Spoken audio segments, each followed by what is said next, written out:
Professor Joshi, पहले macro economics की बात होती थी G20 पे। मसले ऐसे होते थे कि साहब फला फला संकट है, इस पर हल निकलेगा कि नहीं निकलेगा। एक तरह से एक ब्रेनस्टॉर्मिंग सेशन चलते थे। लेकिन अब हम देख रहे हैं प्रॉस्पेरिटी पे बात हो रही है, नेटवर्किंग पे बात हो रही है, एक दूसरे के साथ आगे कैसे बिजनेस पे बात हो। ये आपको लग रहा है कि एक स्वरूप के रूप में भी G20 का एक कायाकल्प हो रहा है जी भारत की अध्यक्षता में?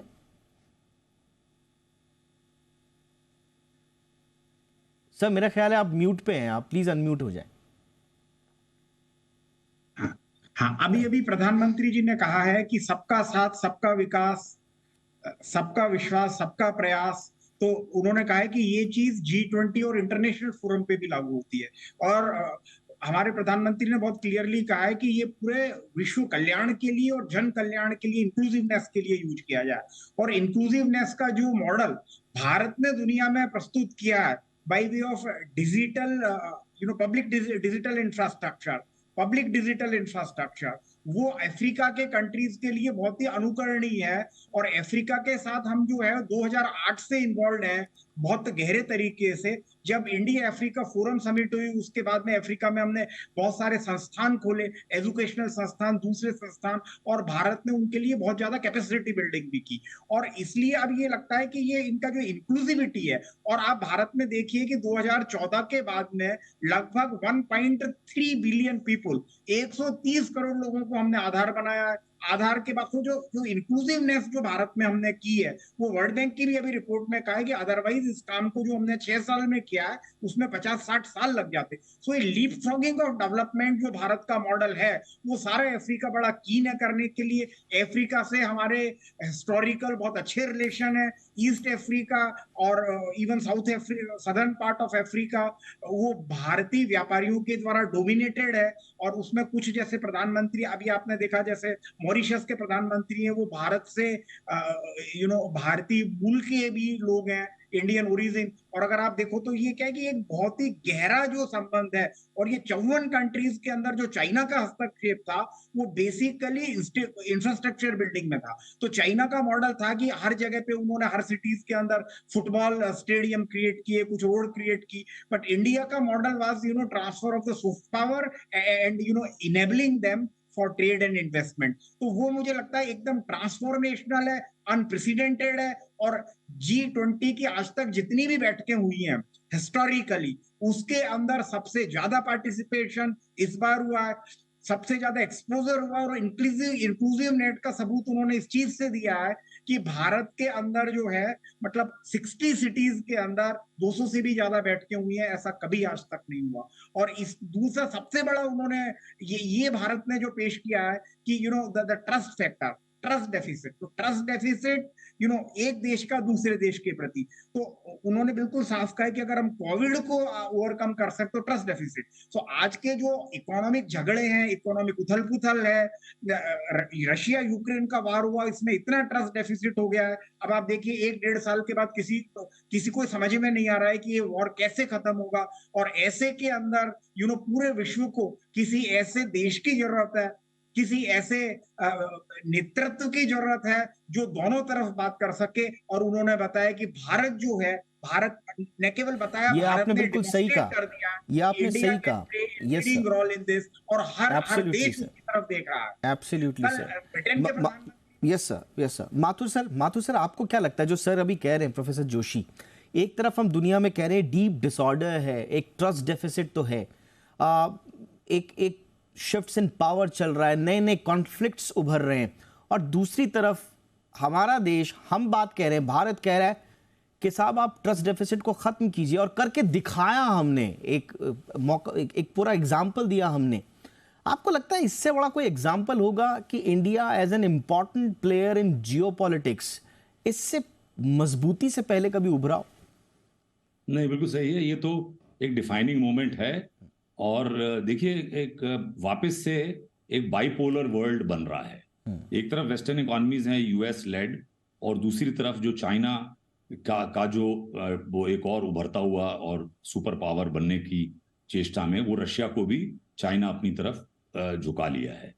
और इसमें भारत ने जो मैच्योरिटी दिखाई है, अपने पूर्व प्रधानमंत्री मनमोहन सिंह जी ने भी इसकी प्रशंसा की है कि इंडिया ने अपने इंटरेस्ट को तो सर्वोपरि रखा है, राष्ट्र के हित, लेकिन राष्ट्र को भी एक सीमित भारत खंड, एक छोटा सा एरिया विश्व का नाम मान के, वसुदैव कुटुंबकम, पूरी दुनिया को परिवार मान के वो जो बैलेंसिंग रोल कर रहा है, ये जो बाइपोलर वर्ल्ड, ये दो फोर्सेस ना टकराएं, रशिया चाइना एक तरफ हो जाएं और वेस्टर्न इकोनॉमी एक तरफ हो, इंडिया किस तरफ जाएगा, ये वसुदेव कुटुंब की तरफ जाएगा, ये ना वेस्ट की तरफ जाएगा ना चाइना रशिया की तरफ जाएगा, ये सर्वहिताय सबका सुख हो, जिसमें अफ्रीका को लेके एक तरह से हमने बताया है कि जिस तरह से हमने अपने देश में गरीबी का उन्मूलन करा है, सबका विकास हुआ है, तीव्र गति से, बहुत त्वरित गति से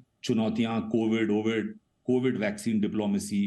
प्रधानमंत्री जी जब 2014 में आए थे तब मैं उस समय एग्जिम बैंक में था और मैं कई अफ्रीकन देशों में गया था, प्रधानमंत्री जी जब वहां गए थे, और हमने lines of credit in countries को दी। तो उस समय 2014 से ही ये बड़ा क्लियर वो था संदेश कि हमको भारत का जो बेस्ट है वो इन कंट्रीज के साथ शेयर करना है।